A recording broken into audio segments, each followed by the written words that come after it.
तो हेलो मुई आपणमांकर बजरंग आज आम मोबाइल रे शिक्षक नियुक्ति पोस्ट एप्लाय करमा। तो केंदा कर मोबाइल रे एप्लाय करमा जे फुल वीडियो देखून। तो मुई इनु आसी जाइछे गूगल क्रोम ब्राउजर। तो इनु सर्च करमी अजिम प्रेम जी फाउंडेशन। तार परे सेकेंड रे गुटे अपॉर्चुनिटी ऑप्शन देइछे सेटा क्लिक करी करी आगे बढ़मी। तो मुई इनु मोबाइल के डेस्कटॉप साइड मोड ऑन करमी जेंडा कि मोबाइल टिके लैपटॉप भलिया कि कंप्यूटर भलिया हे जिबा।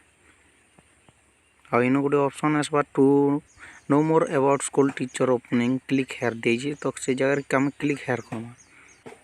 तो टिके भाई वेट करूँ इटा मोर नेटवर्क प्रॉब्लम तो से स्लो नौची। तो आसी जाइए तार सेटा जेनटा कि आमर अपॉर्चुनिटीज लिस्टिंग देखे। तो स्कूल टीचर जेनटा कि आम छत्तीसगढ़ के क्लिक मा।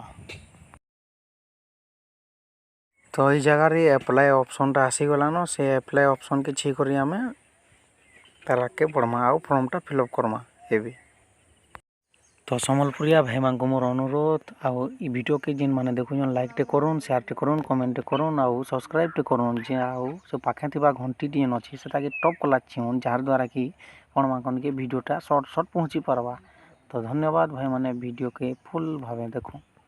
आ इटा फॉर्म आसी जाइए जेनटा कि मुई मिस्टर कली आ आपण माने जब भी मिसेस अछन तो से मिसेस करूँ। आईना फास्ट नेम दीजिए कैंडिडेट रो फास्ट नेम देवे मोबाइल नंबर देवे ईमेल एड्रेस देवे सबू देवे जहाँ जाना मागुचे ताना देवे अंका ढिमका चांदी पुरगुड़ जहाँ जाना मागुचे ताना देवे आप फिलअप करबे ठीक अच्छे। तो भाई माने फॉर्म के फिलअप कर सारे सबमिट करबे आ से सबमिट कले आपण मानकर फॉर्मटा फिलअप हो।